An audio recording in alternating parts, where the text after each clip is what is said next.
Page number 101. Tripura Devi కథగా చెప్పుకోబోతున్నాము. 9th chapter హేమచూడుని విశ్రాంతి అనే హెడ్డింగ్తో చెప్పుకుంటూ ఉన్నాం. ఇప్పుడు మనం 9వ అధ్యాయం అన్నమాట. హేమచూడు ప్రియురాలి మాటలన్నీ కూడా విన్నాడు. హేమలేఖ చాలాసేపు అతని అడిగిన ప్రశ్నలన్నీ కూడా చెప్పింది. ఎంతో శ్రద్ధగా విన్నాడు. హేమలేఖ చెప్పిన కథ గురించి వివరంగా అడిగి తెలుసుకున్నాడు. అన్నీ ఆవిడ వివరంగా చెప్పింది. చివరికి నేను నీకు శిష్యుణ్ణి అవుతున్నాను, నేను నిన్ను శరణు వేడుతున్నాను, నాకు అన్ని విషయాలు చెప్పమని అడిగితే ఈశ్వరారాధన చేయకుండా ఏది కూడా ఫలించదు, ఏ సాధన కూడా ఫలించదు, ఫస్ట్ ఈశ్వరుణ్ణి భక్తి చేయాలి అని చెప్పి ఆవిడ చెప్పింది. అవన్నీ విన్నాడు. విని ఇట్లా చెప్పాడు, చాలా ఆశ్చర్యంగా ఉంది, ఎంతో ఆనందంగా ఉంది నాకు, నువ్వు ధన్యురాలివి, ఎంత జ్ఞాన వైభవం నీది, నిజంగా కథ రూపంలో ఎంత స్కిల్ఫుల్గా చెప్పావు, నాకు అన్ని విషయాలు కూడా. ఇట్లాంటిది ఒక స్టోరీ లాంటిది ఉంటుంది ప్రతి వాళ్ళ వెనకాల, నాకు ఇప్పటిదాకా తెలియదు. నీ మాటల వల్ల నా విషయం కూడా, నా వృత్తాంతం కూడా, నా కథ కూడా ఇదే అని నాకు చేతిలో ఒక ఉసిరికాయ ఉంటే ఎంత చక్కగా అది క్లియర్గా మన కళ్ళకు కనపడుతుందో. హస్తామలకము అనే మాట ఎక్కువ పురాణాల్లో వాడతారు. ఎంత స్పష్టంగా ఉన్నదంటే నాకు నువ్వు చెప్పిందంతా ఇప్పుడు నా చేతిలో ఒక ఉసిరికాయ పెట్టుకుంటే అరిచేతిలో ఎంత బాగా కనపడుతుందో అంత క్లియర్గా ఉంది. నాకు చాలా స్పష్టంగా చక్కగా తెలిసిపోయింది. నువ్వు చెప్పిన అంత చక్కగా చెప్పావు. జరుగుతూ ఉన్నదాన్ని, జరిగిన దాన్ని అంతా కూడా స్మరించగలుగుతున్నా, జరుగుతూ ఉన్నదాన్ని అనుభవిస్తున్నాను. పరమ చైతన్య రూపిణి అని చెప్పావు నువ్వు. ఆ తల్లి ఎవరు, ఆవిడ నుంచి మనం ఎట్లా వచ్చాము, మన స్వరూపం ఏమిటో కూడా నాకు వివరంగా చెప్పు అని అడిగాడు. అప్పుడు ఆవిడ ఇట్లా అంది, నాదా ఇది చాలా గూఢమైన విషయము. గూఢము అనే మాటకి దాచిపెట్టబడినది అని కాదు అర్థం. తొందరగా అందుకోలేం మనం, అది అందుకోవడానికి మనకు అర్హత కావాలి. గూఢత్వం అంటే ఎవరో ఇది ఎవరికి చెప్పకూడదని రహస్యంగా దాచిపెట్టిన విషయం కాదు, సహజంగానే లోపలగా ఉన్న విషయం ఇది. నీ స్వరూపాన్ని నువ్వే అత్యంత నిర్మలమైన బుద్ధితో, నీకెప్పుడు తెలుస్తుంది అది?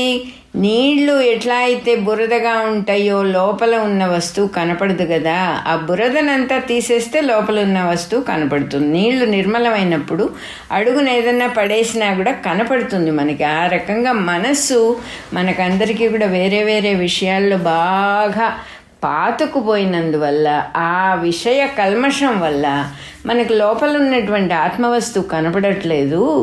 మనసు నిర్మలమైపోతే అన్నీ తెలుస్తాయి. నీ నిర్మలమైన బుద్ధితో, నువ్వే అత్యంత నిర్మలమైన బుద్ధితో నువ్వే విచారించుకోవాలి. ఆత్మని చూపించడానికి నీ ఆత్మని నేను తెచ్చి చూపించలేను ఎక్కడి నుంచి, నువ్వే చూడాలి దాన్ని. అది నీకే సాధ్యం. నీ భోజనం ఎలా అయితే నువ్వు చెయ్యాలో ఆత్మని నువ్వే చూసుకోవాలి. అదేం తెచ్చి చూపించడానికి అది ఒక వస్తువు కాదు, ఒక దృశ్యం కాదు, ఒక సీనరీ కాదు తీసుకొచ్చి చూపించటానికి. అందువల్ల నీ స్వరూపం తెలిసిందంటే నీ తల్లి కూడా నీకు జనని అని చెప్పాను కదా, చైతన్య స్వరూపిణి కూడా నీకు తెలిసిపోతుంది. తనను తాను తెలుసుకునేటప్పుడు ఏ ఉపదేశము ఉండదు, ఒకరి వల్ల తెలుసుకోవటము అనే ప్రాసెస్సే లేదు. ఇక్కడ మామూలుగా ఒక ఎగ్జాంపుల్ చెబుతారు, నీ చెయ్యి అరిచెయ్యి ముంజెయ్యి చూసుకోవడానికి నీకు అర్థం అక్కర్లేదు కదా, అంత స్పష్టంగా ఉంటుంది. నిన్ను నువ్వు తెలుసుకోవడానికి ఎవరి సహాయం కావాలి? చాలా సహజమైన విషయం అది. కేవలం నువ్వు ఇది కాదు వేరే అని అనుకుంటున్నావు కాబట్టి ఈ మాయ ఆటగా ఒకటి వచ్చింది, ఒక డ్రామా వేసాం. ఆ డ్రామాలో ఆ పాత్రలో లీనమైపోయి మనం బయటికి రాలేక బాధపడుతున్నాం, మనం ఎవరో మనకు తెలియక తప్ప. అది చాలా తేలికైన విషయం. నిన్ను నువ్వు తెలుసుకోవడం అనేది చాలా తేలిక. ఎవ్వరి సహాయం అక్కర్లేదు దానికి, నువ్వే తెలుసుకుంటావు. శుద్ధమైన బుద్ధితో నీ స్వరూపాన్ని తెలుసుకో. అన్నిటికీ దేవతలు మొదలు పశువులు, పక్షులు, సకల ప్రాణులు, అన్ని ప్రాణులు అన్నింటికీ స్వరూపంగా అది ఎప్పుడు ఆ స్వరూప వస్తువు నువ్వు అనబడేది ఎప్పుడూ ఉన్నది, భాసిస్తూనే ఉన్నది, వెలుగుతూనే ఉన్నది. అది అందరికీ ప్రాణస్వరూపంగా ఉంది. అన్ని ఎగ్జిస్టెన్స్లకి అదే కారణం. దాన్ని తెలుసుకోవటం కష్టం ఏంటి? సర్వత్రా ఉన్నదాన్ని తెలుసుకోవటం అదేదో దాక్కోలేదు ఎక్కడ, సర్వత్రా ఉన్నది. అంతేకాదు లౌకికములైన శాస్త్రాలకు అది అందదు. అదే రకంగా ఇంకో మాట చెబుతున్నారు, అజ్ఞానాలకు సాధనట. ఏమిటది? ప్రత్యక్ష ప్రమాణాలు. ఎదురుగా కనపడుతోంది కదండి, దాన్ని కూడా మీరు నమ్మరా అనేటటువంటిది. అజ్ఞాన సాధనాలకు ఎక్కడా అందదు ఆ తల్లి అని చెప్పేసింది. అంటే మనం ఏమేమి సాధనాలు పెట్టి ఇది రైట్ ఇది రాంగ్ అని చెప్తూ ఉంటామో అవన్నీ కూడా అజ్ఞానపూర్వకమైనవి, అజ్ఞానమే అని చెప్పేస్తున్నారన్నమాట. ఇక్కడ ఎక్కడైనా ఎప్పుడైనా ఎవడి చేతైనా అది లేస మాత్రంగాను నిరూపించబడదు. You cannot prove it. You అనుభవించవచ్చు, కానీ నువ్వు ఇంకొకళ్ళకి అది ప్రూవ్ చేసి చూపించడం అనేది పాసిబుల్ కాదు. అంతకంటే గొప్ప వస్తువు ఉంటే కదా దాన్ని ప్రూవ్ చేయడానికి. నీ అరిచేతిలో పట్టే వస్తువు అయితే పట్టుకొని ఉసిరిక పండులాగా చూపించవచ్చు. అది అన్నింటినీ మించింది, సర్వత్రా ఉన్నది. దాన్ని తెలుసుకుని అణిగిమణిగి దాంట్లో మనం కలిసిపోవలసిన వాళ్ళమే, అదే నేను అని తెలుసుకోవాల్సిన వాళ్ళమే. కానీ మనం విడిగా ఉండి దాన్ని పట్టుకొచ్చి ఎవరికో చూపించటం, లేకపోతే దాని మీద ప్రమాణం చేసి ఇది ఈ ప్రమాణం వల్ల ఇది ఎగ్జిస్ట్ అవుతోందని చెప్పడం నాట్ పాసిబుల్ అని చెప్పేసింది ఆవిడ. నిరూపించబడదు.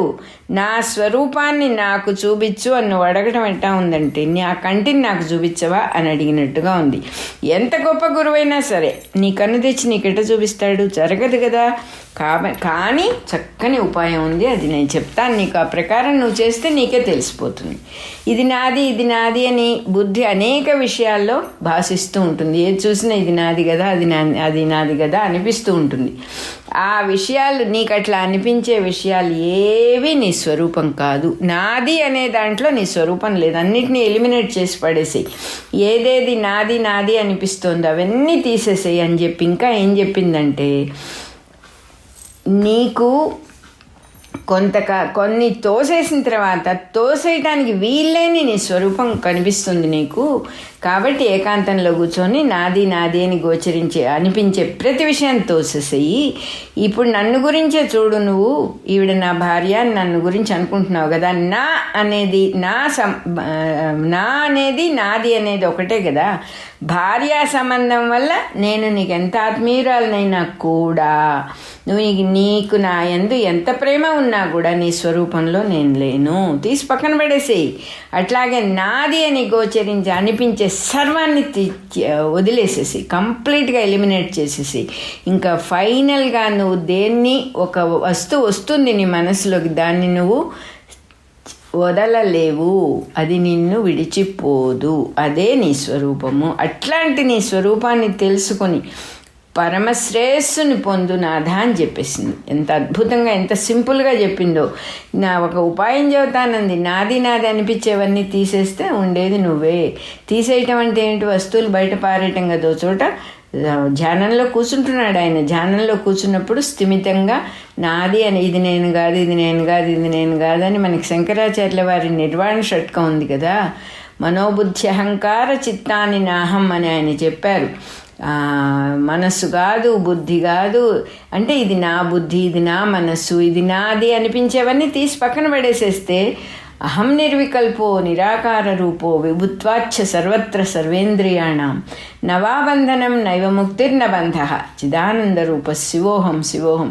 సాక్షాత్తు చైతన్య స్వరూపుణ్ణైన శివుణ్ణే నేను. ఇది ఏది నేను కాదు. నిర్వికల్పమైన అహం నిర్వికల్పో, ఏ వికల్పాలు లేనివాడిని. వికల్పము అంటే మార్పు, ఏ మార్పు లేనివాడిని. అహం నిర్వికల్పో నిరాకార రూపో, నాకు ఆకారమే లేదు. సర్వత్రా ఉన్నవాడిని నేనైనప్పుడు నాకు విడిగా ఆకారం ఎందుకు ఉంటుంది? అహం నిర్వికల్పో నిరాకార రూపో విభుత్వాచ్చ సర్వత్ర సర్వేంద్రియాణ. అంతటికి ప్రభువు నేనే. సమస్తానికి, అన్ని ఇంద్రియాలకి సమస్తానికి ప్రభువు నేనే. అంతటా ఉంటాను. పైగా సర్వత్ర సర్వేంద్రియాణ, అంతట్లో ఒక ప్రభలాగా ఉంటాను నేను. అహం నిర్వికల్పో నిరాకార రూపో విభుత్వాచ్చ సర్వత్ర సర్వేంద్రియాణం నవాబంధనం నైవ ముక్తిర్న బంధ. నాకు బంధనము లేదు, ముక్తి లేదు. నేను బంధాన్ని కాదు ముక్తిని కాదు. చిదానంద రూప శివోహం శివోహం. సాక్షాత్తు చైతన్య స్వరూపుడైనటువంటి ఆ పరమశివుణ్ణే నేను అని తెలుసుకొని ఊరుకోవటమే అని చెప్పారు కదా. అదే చెప్తున్నది ఈవిడ. ఎప్పుడైతే నాది నాది అని మనము దాంతో దీంతో అనవసరమైన ఇన్వెస్ట్మెంట్స్ మెంటల్గా ఇప్పుడు ఇళ్ళు వాకిళ్ళు వదిలిపెట్టి వెళ్ళిపోమని ఎవ్వరూ చెప్పటం లేదు. ఉన్న చోటే ఉన్నది హేమలేఖ. అన్నీ తెలిసిన తర్వాత కూడా ఉండి తానున్న చోటు నుంచి కదలవలసినటువంటి అవసరం లేదు తెలుసుకున్నవాడికి. ఉన్న చోటే ఉండి తను చేయవలసిన పనులన్నీ ఇంకా స్కిల్ఫుల్గా చేయగలుగుతారు అని మనకు ఆవిడ కథే నిరూపిస్తోందన్నమాట. అందుకని చెప్పింది చక్కగా, ఇది అన్నీ వదిలేసాయి, మెంటల్గా వదిలేసాయి. మనం ఎన్నో ఇన్వెస్ట్మెంట్స్ చేస్తాం, మనం కూడా మనస్సులో వాటన్నిటిని పెట్టుకోవడం దేనికి ఉన్నాయి కదా. నగలు కొనుక్కున్నాం, బట్టలు కొనుక్కున్నాం, బ్యాంక్ బ్యాలెన్స్, దాన్ని మనస్సులోకి తెచ్చుకొని ఆలోచించాల్సిన అవసరం లేదు. ఉంటే వాటి పాటికి అవి. దాన్ని మెంటల్ ఎక్సర్సైజ్ చేసి మనల్ని మన స్వరూపాన్ని దాంట్లో ఇన్వెస్ట్ చేస్తున్నామని మనకు తెలియదు. ఇప్పుడు ఇది చదువుతూ ఉంటే ఓహో ఇవన్నీ మెంటల్గా వదిలేసేసినప్పుడు అసలు ఉండేది నేనే కదా, సర్వత్రా ఉన్నదాన్ని నేనే కదా, సర్వత్రా ఉన్నవాడిని నేనే కదా అని తెలిసిపోతుందని చెప్తున్నారు ఇక్కడ ఆవిడ. వెంటనే హేమచూడు ఇమ్మీడియట్గా లేచేశాడు. అక్కడి నుంచి గుర్రం ఎక్కాడు. నగరం బయటగా ఉన్న తోటలోకి, ఉద్యానవనంలోకి వెళ్ళాడు. అక్కడ ఒక పెద్ద సౌధం ఉంది ఆయనకి. ఆ సౌధంలోకి వెళ్ళాడు. వెళ్ళి ఫ్రెండ్స్ వాళ్ళందరూ ఉంటే వాళ్ళందరినీ, అనుచరులందరినీ వెళ్ళిపోమని చెప్పి ద్వారపాలకుల్ని పిలిచి ఇక్కడ నేను ఏకాంతంగా ఉంటాను, నేను ఆజ్ఞ ఇచ్చేదాకా. ఎంత క్లియర్గా చెప్పాడో ఇక్కడ. మంత్రులు కానీ గురువులు వచ్చినా కూడా ఎవరిని లోపల రానివద్దు అని శాసించేశాడంటే ఒక దృఢమైన నిశ్చయంతో వచ్చాడు. తను ఈ సాధనని వదలను, ఏ డిస్టర్బెన్స్కి నేను లొంగను అనేటటువంటి ఉద్దేశంలో అట్లాంటి శాసనం ఆజ్ఞ వాళ్ళకి ఇచ్చి ఇక్కడ ఏం చెబుతున్నారు, లోపలికి వెళ్ళి సౌధం లోపల 9వ అంతస్తులోకి వెళ్ళాడు ఆయన. దాని సిగ్నిఫికెన్స్ ముందు వస్తుంది మనకి. మెత్తటి తూలికలున్న ఆసనం మీద కూర్చొని, అంటే చాలా సుఖాసనం మీద కూర్చున్నాడు అంటాం కదా. సుఖంగా ఉండే అంటే కూర్చుంటే ఎప్పుడెప్పుడు లేచిపోదామా అనిపిస్తే మనమేం 5 నిమిషాలు కూడా మెడిటేషన్ చేయలేం. కాస్త మెత్తగా ఉండే చూసి వేసుకోవడంలో తప్పేమీ లేదు. మెత్తటి సుఖాసనం మీద కూర్చొని ఏకాగ్రతతో ఇలా ఆలోచిస్తూ ఉన్నట్టు ఆయన. ఏం ఆలోచిస్తున్నాడు? ఈ జనులందరూ ఇట్లా మోహం పొందుతున్నారేంటి? ఒక్కడు కూడా తనని గురించి తను తెలుసుకోవటం లేదే. అందరూ సుఖంగా వాళ్ళని ఏవేవో చేస్తున్నారు. కొంతమంది వేదశాస్త్రాలు పఠిస్తున్నారు, కొంతమంది ధనం ఆర్జిస్తున్నారు, కొంతమంది భూమిని పాలిస్తున్నారు, కొంతమంది శత్రువులతో పోరాడుతున్నారు, కొంతమంది ఎంతో భోగాల మీద ఆసక్తులై ఉన్నారు. ఇదంతా చూడగా వాళ్ళే అనుకుంటున్నారు ఇది స్వార్థమేనని వాళ్ళే అనుకుంటున్నారు. కానీ స్వార్థం లేకపోతే ఎలాగండి అంటారు. కానీ ఈ విషయాల్లో తన స్వరూపం ఏది అని ఒక్కడు కూడా విచారించడం లేదు కదా. ఈ భ్రాంతి ఎందువల్ల కలుగుతోంది వీళ్ళకందరికీ కూడా? ఈ ఆత్మను తెలుసుకోనంత వరకు ఎంత ఘనకార్యం సాధించినా కూడా అదంతా స్వప్నంలో జరిగిన కార్యంలాగా, కలలో జరిగిన దానిలాగా ఏ ఉపయోగము లేదు. ఎంతెంత ఘనకార్యాలు చేసినా, ఎంత గొప్ప పేరు ప్రఖ్యాతులున్నా, నన్ను నేను తెలుసుకోనంత కాలము ఇవన్నీ వ్యర్థమే, ఇవన్నీ వేస్టే అని అర్థమైంది. కాబట్టి ఇంకా నేను ఇప్పుడు ఆత్మను గురించే నేను విమర్శిస్తాను. ఇల్లు, వాకిలి, రాజ్యము, భార్య ఇవన్నీ కూడా నాకంటే విడిగా ఉన్నాయి కాబట్టి ఇవన్నీ నేను కాదని అర్థమైపోయింది. నేను అనేటప్పుడు ఈ దేహాన్ని చూపించుకుంటూ ఉన్నా కాబట్టి బహుశా ఈ దేహమే నా స్వరూపం అయి ఉంటుంది. దీని చేతనే నేను క్షత్రియుడిని, నేను బంగారు రంగు శరీరం గలవాడిని అనుకుంటున్నాను కాబట్టి సందేహం లేదు, దేహమే నా స్వరూపము అనుకున్నాడు. అనుకొని అందరూ కూడా నేనని చెప్పినప్పుడు దేహాన్నే కూడా చూస్తూ ఉన్నారు, దేహం చూసే మాట్లాడుతున్నారు అనుకున్నాడు. అనుకొని ఇంకా అలాగే కూర్చొని ఉన్నాడు, అదే నిశ్చయము అని. కానీ కొంచెంసేపు అయ్యాక అతనికి అర్థమైంది, దేహమే ఆత్మ అనటం ఎందుకో నాకు సమంజసంగా లేదు అని అనుకున్నాడు. నా ఇల్లు, నా రాజ్యము అని చెప్పినట్టుగానే నా దేహం అని చెబుతున్నా కదా. ఇల్లు, రాజ్యము ఎట్లా అయితే నా స్వరూపం కాదో, ఈ శరీరం కూడా నా స్వరూపం అవటానికి అవకాశం లేదు. రక్తము, ఎముకలు వాటన్నిటితో ఏర్పడింది. ఇది వికారాన్ని పొందుతుంది, మార్పు వస్తూనే ఉంది ఈ దేహంలో కంటిన్యూస్గా. మారేది నేను ఎట్లా అవుతాను? అవటానికి అవకాశం లేదు. ఇంకో మాట అనుకున్నాడు, ఈ శరీరంలో వేలో కాలో కట్ అయితే అది కింద పడిపోతుంది, అది నేను ఎట్లా అవుతాను? ఈ కదలని వస్తువు అయిపోతుంది అది. అదే రకంగా కళలో నాకు ఇంకో శరీరం కనపడుతోంది కదా, కళలో వేరే శరీరం ఉంది, ఈ పడుకోనున్న శరీరం ఒకటి ఉంది, కళలో నన్ను నేను చూసుకుంటూ ఉన్నటువంటి శరీరం ఒకటి ఉంది. ఇప్పుడు ఏ శరీరం నేనని చెప్పాలి? ఈ దేహాన్ని కలలో దేహాన్ని గుర్తిస్తూ ఉన్న దేహం ఒకటి ఉంది కదా, కాబట్టి ఇది కుదరదు అని అర్థం చేసుకున్నాడు. అంటే దాని మీద నిజమైన విచారణ అంటే ఇదే విధంగా నా ప్రాణం, నా మనసు, నా బుద్ధి అంటున్నా కాబట్టి ఇవన్నీ కూడా నేను కాదు. కానీ గాఢ నిద్రలో నాది అని ఏమీ అనిపించటం లేదు కదా. ఒకవేళ ఆ శూన్య స్వరూపమే నాదా, నేను లేను అనేది ఎప్పుడూ ఉండటం లేదు. నేనున్నాననే నాకు తెలుస్తోంది క్లియర్గా. నేను ఎప్పుడూ భాషిస్తూనే వెలుగుతూనే ఉన్నాను, నేను ఎప్పుడూ ఉన్నాను, సంశయమే లేదు ఆ విషయంలో.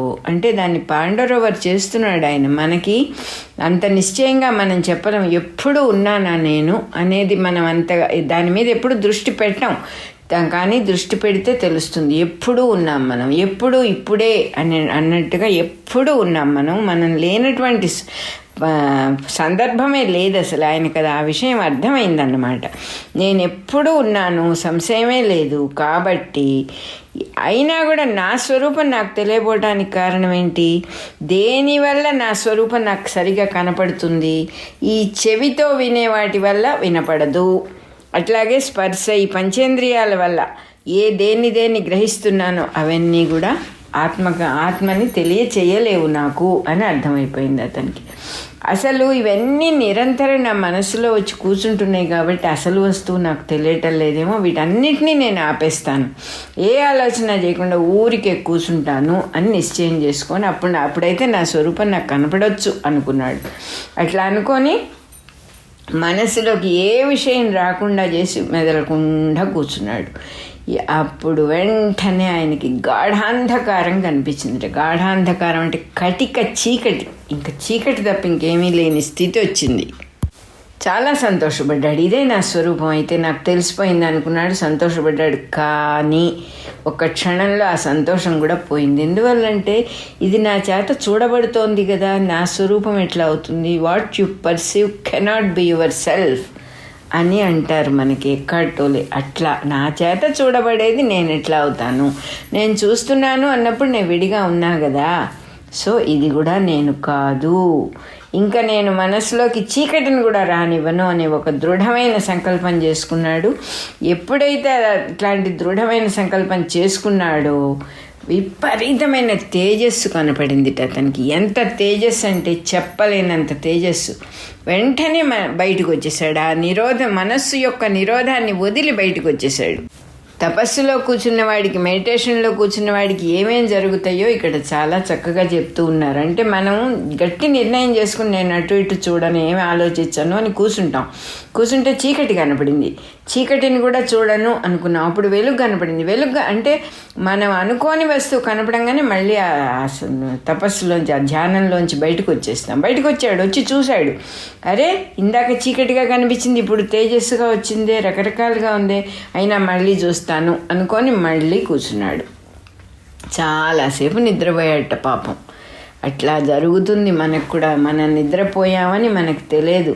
ఆ నిద్రలో ఎన్నో కలలు వచ్చినాయిట. మెళుకు వచ్చాక చాలా బాధపడ్డట. మనం కూడా అంటే మనం కూడా అంతే, ఏమిటి మెడిటేషన్కి కూర్చొని నిద్రపోయానేమిటి, ఇంతకంటే అన్యాయం ఏదన్నా ఉందా అసలు అని అనిపిస్తుంది. నేను పట్టుకున్న దోవేమిటి, మెడిటేషన్ ఏమిటి, నిద్రపోవటం ఏమిటని చాలా బాధపడి మళ్ళీ దీని వ్యవహారం నేను ఆపను, ఏదైనా సరే. ఫస్ట్ చీకటి కనపడింది, తర్వాత తేజస్సు కనపడింది, తర్వాత నిద్రా కళలు వచ్చినాయి. ఒకవేళ కళ ఏమన్నా నా స్వరూపమా? అయినా కూడా ఇది కూడా మనస్సు వ్యవహారమే కదా. కళ అంటే మనస్సు వ్యవహారమే కదా, మనస్సే కల్పిస్తుంది వీటన్నిటిని. దీన్ని తొలగించుకోవటం ఎలాగూ అని మళ్ళీ ఆలోచన చేసి మళ్ళా మనస్సును నిగ్రహించి చూస్తాను అని గట్టిగా దృఢమైన గట్టి నిశ్చయంతో స్థిరంగా కూర్చున్నాడు. అప్పుడు కొంచెం స్థిరపడిందిట మనస్సు. అప్పుడేమైంది, ఎప్పుడైతే మనసు స్థిరపడిందో అప్పుడు ఆనంద సముద్రంలో మునిగిపోయాడు కంప్లీట్గా. ఎంత ఆనంద స్థితో చెప్పలేము, కానీ మళ్ళీ మనసు చెల్లించంగానే ఆనందం అంతా పక్కకి వెళ్ళిపోయింది. అప్పుడు ఇట్లా అనుకున్నట్ట, ఇదేమిటి కళ నిజమా, లేకపోతే ఏదైనా భ్రమ కలుగుతోందా నాకు, నా చిత్తభ్రమమా, లేకపోతే నిజమా? ఏమీ అందట్లేదు, నాకు ఏమీ తెలియట్లేదు, నేనేం అవ్వలేదు, అట్లాగే ఉన్నాను. అయినా నాకు సుఖం ఎట్లా కలిగింది? నేనేమి సుఖ సాధనాలు ఏమీ చేయకుండా నాకు సుఖం ఎట్లా కలిగింది? ఇక అంటే ఏదో ఒక వస్తువు వల్ల సుఖం వస్తుందని అనుకుంటాం కదా, కానీ ఏ కారణం లేకుండా సుఖం ఎందుకు వచ్చింది? అసలు ఎట్లా వస్తుంది? కారణం లేకుండా సుఖం ఎట్లా వస్తుంది అనుకుంటున్నాడు. ఆత్మని తెలుసుకోవాలనుకుంటే అది తెలియలేదు, ఏవేవో కనిపిస్తున్నాయి. ఇంతకీ అసలు నా స్వరూపం ఏదో నాకు అర్థం కాలేదు, నా సందేహమే తీరట్లేదు. వెంటనే హేమలేఖ రావాల్సిందే అనుకున్నాడు. హేమలేఖను పిలుచుకురమ్మని ద్వారపాలకుడిని పంపించాడు. హేమలేఖ అక్కడికి వచ్చింది. నిర్వికారంగా నిశ్చలంగా కూర్చున్నాడు. ఆవిడ వచ్చేటప్పటికి ఆ భర్తను చూసి పక్కన కూర్చుంది. కళ్ళు విప్పి చూశాడు భార్యని. చూడంగానే ఆవిడ గట్టిగా కౌగలించుకుందిట. ప్రేమతో కౌగలించుకొని మధురంగా, నాథా నన్ను ఎందుకు పిలిపించావు? నువ్వు ఆరోగ్యంగానే ఉన్నావు కదా, నా వల్ల నీకేమన్నా పనుందా అని అడిగిందిట. అతను హేమచూడు ఇట్లా చెప్పాడు, ప్రియురాలా, నువ్వు చెప్పినట్టుగా నేను ఏకాంతంలో స్వరూపాన్ని తెలుసుకోవడానికే విచారణ చేస్తూ ఉన్నా. నువ్వు ఎలా చెప్పావో అలాగే చేస్తూ ఉన్నా. నేను చేస్తూ ఉంటే అనేక విధాల చిత్ర విచిత్రాలుగా ఏవేవో కనపడుతున్నాయి నాకు. ఆత్మ నా స్వరూపమే కదా అంటే అది నాకు ఎప్పుడు ఉండాలి, కొత్తగా రావాల్సిందేం కాదు కదా, ఎప్పుడు ఉన్నదే అయి ఉండాలి. కానీ ఏవేవో పదార్థాలు ఉన్నాయి, అవన్నీ నా మనసులో ఆల్రెడీ ఉన్నాయి కాబట్టి దానివల్ల ఇది కనపట్టలేదు అని నిశ్చయం చేసుకొని ఇవన్నీ ఏ భావాలు మనసులోకి రాకుండా ఆపేశాను. ఆపేస్తే మొట్టమొదటి అంధకారం, చీకటి కనపడింది, తర్వాత వెలుగు కనపడింది, తర్వాత మహాసుఖం కనపడింది. వీటికి అర్థం ఏంటో నాకు తెలియదు, నువ్వే వివరంగా చెప్పాలి అని అడిగాడు. ఆవిడ ఇట్లా అన్నది. మళ్ళీ చెప్పుకుందాం మనం. 25వ రికార్డింగ్ నెంబరు మనది అయిపోయింది.